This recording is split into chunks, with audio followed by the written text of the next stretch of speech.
3 years ago, my sister sent me a text that I still have saved. It's just a wedding, relax. 3 words that told me exactly where I stood in her life.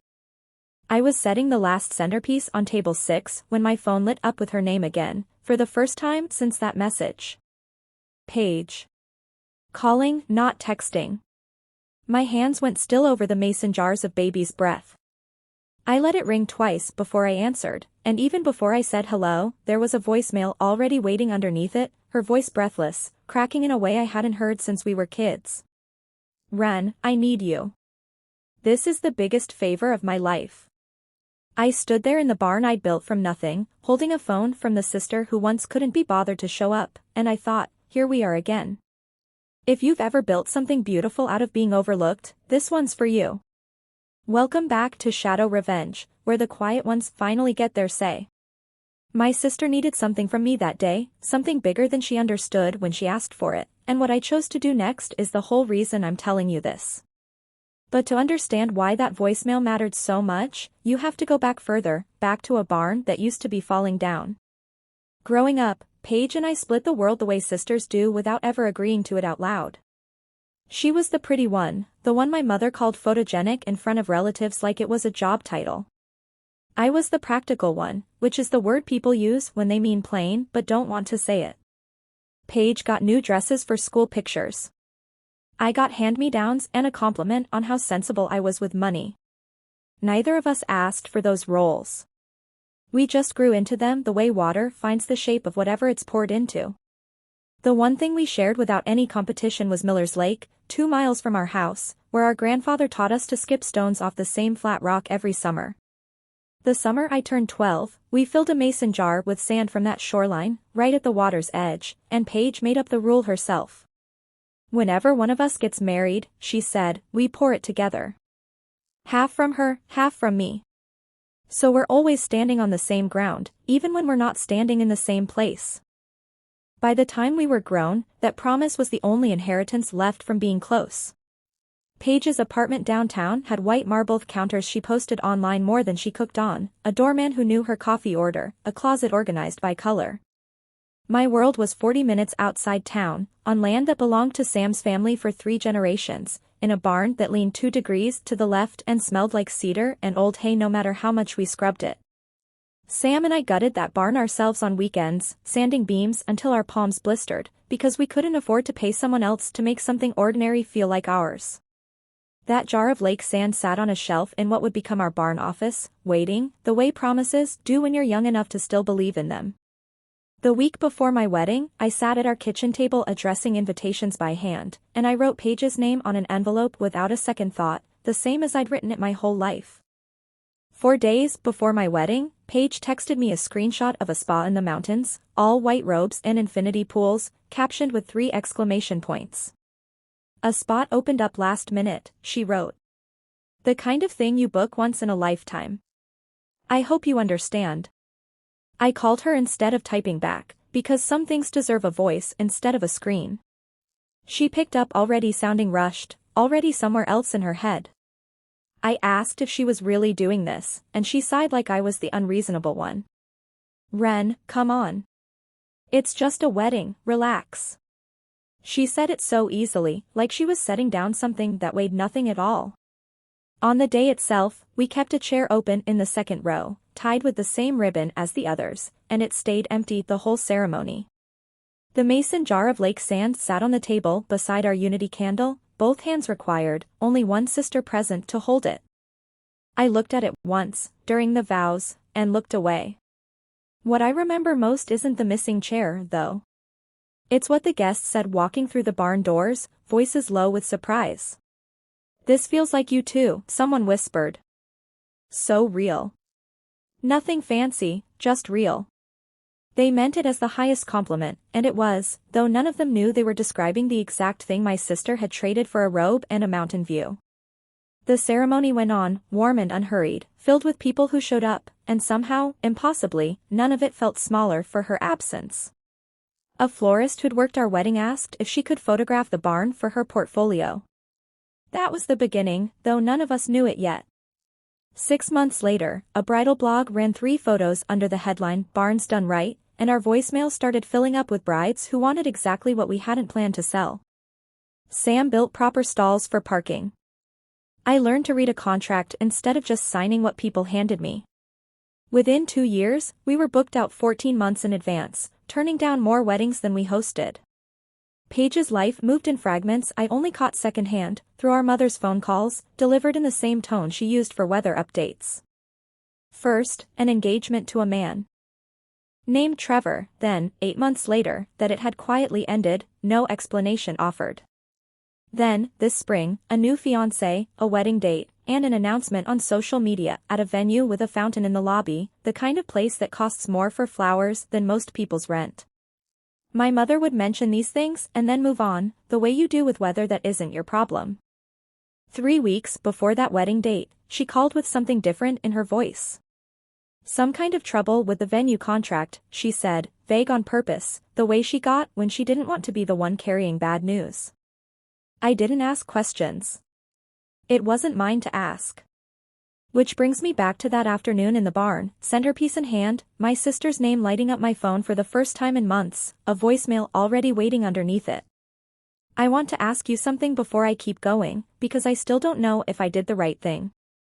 If someone skipped the biggest day of your life and years later came back needing yours, would you even pick up the phone? I'm genuinely asking. Tell me in the comments, because I've gone back and forth on my own answer more times than I'd like to admit. Paige showed up in person 2 hours after the voicemail, which told me more than the message had. She never drives out this far if she can help it. I watched her car, too clean for our gravel road, pull up beside Sam's truck, and I set down the centerpiece I still hadn't finished and walked out to meet her. She looked polished the way she always does, cream blazer, hair blown out, the kind of outfit that photographs well. But her hands were doing something I'd never seen them do before, twisting the strap of her bag like it was the only thing keeping her upright. Up close, I could see it. The mascara that had been cried through and repaired twice. The blazer that didn't quite match the panic underneath it. She started talking before I said a word. The venue, she said, the one with the fountain, had cancelled her contract 9 days out over some dispute with their new ownership, lawyers involved, no refund, no warning. She'd called 11 other places. Every single one was booked solid or wanted double for a rush date. Then, she said, a friend of a friend mentioned your barn does weddings now, and I thought Ren would know what to do. She'd know how to fix this. She didn't say sorry. Not first.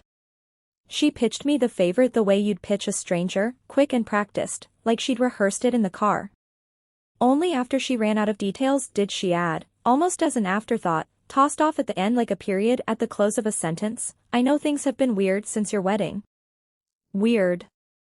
3 years of an empty chair, folded down to one word.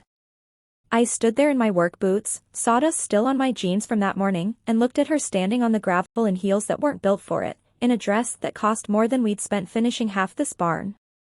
This was the same building she couldn't be bothered to walk into once. Now she was standing at its door, asking it to save her. I thought about every version of this moment I could give her. The version where I said yes, immediately, just to prove I was the bigger person. The version where I said no and shut the door, just to let her feel, once, what an empty chair costs. Neither one felt like mine to give. So I didn't say yes, and I didn't say no. I looked at my sister, really looked at her, and asked her the one question I actually wanted the answer to. Her face changed the second I said it. All that polish cracked at once. Neither of us spoke for what felt like a long time. Here's what I asked her. Do you remember the jar, Paige? The sand from Miller's Lake. Half from you, half from me, so we're always standing on the same ground. I watched the question land somewhere behind her eyes, watched her search for it the way you search a house for something you're pretty sure you still own. And I watched her realize, in real time, that she couldn't quite place it. Not the shape of the jar. Not the promise inside it. 3 years, and it had slipped out of her the way things do when you're not the one carrying them. It's still on a shelf in my office, I told her. Unopened. Because that jar needed 2 hands, and I only had one. That's when she stopped being polished. Her mouth opened and nothing practiced came out.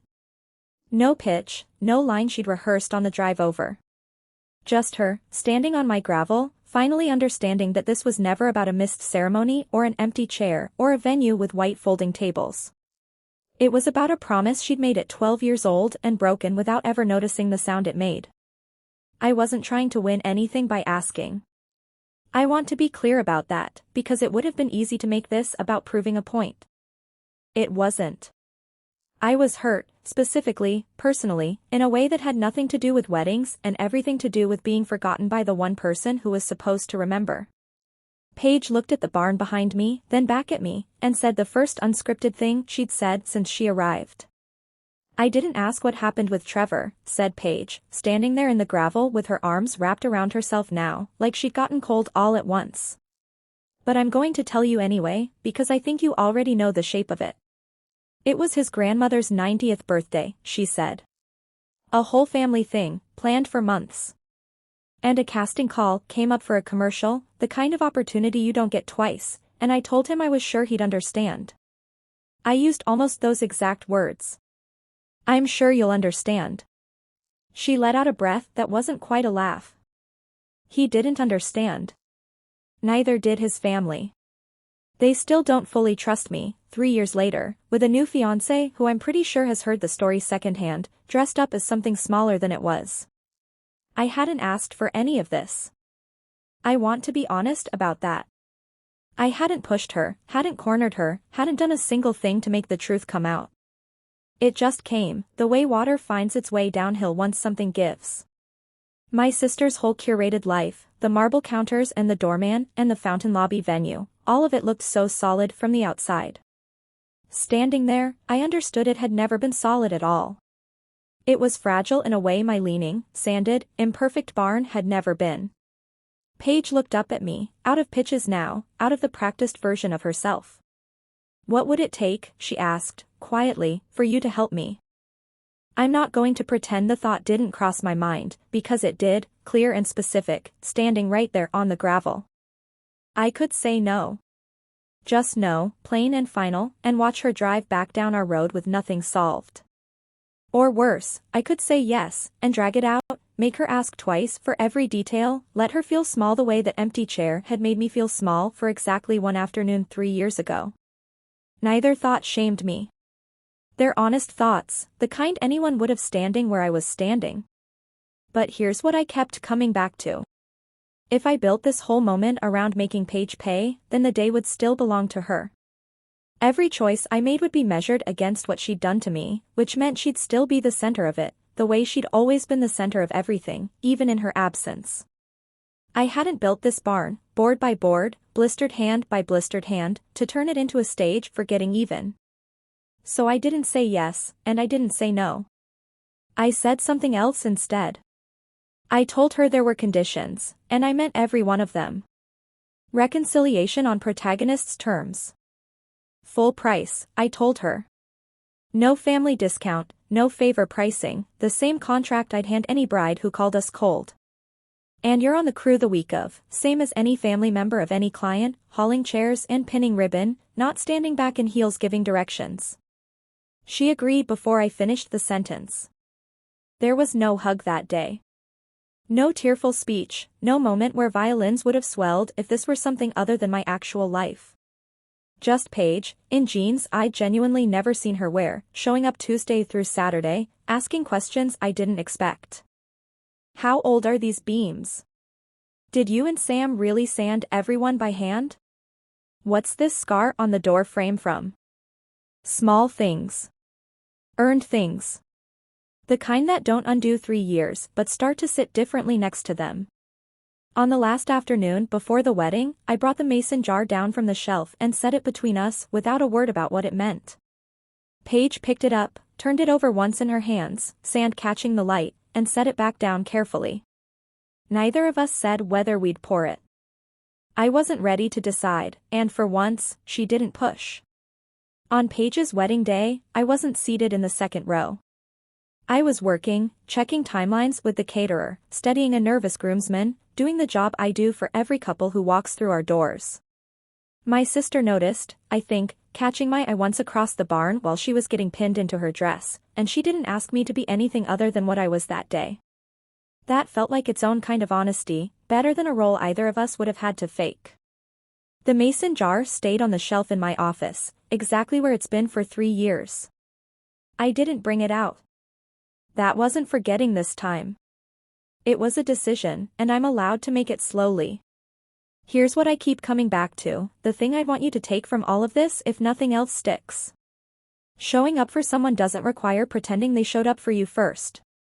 You can help. You can even heal, a little, without handing someone a clean slate they haven't earned yet. If you've ever shown up for someone who didn't show up for you, I want to hear about it. Tell me in the comments, because I have a feeling I'm not the only one who stood in that exact spot. And if this story found you today, stay a while. This is where the quiet ones get heard.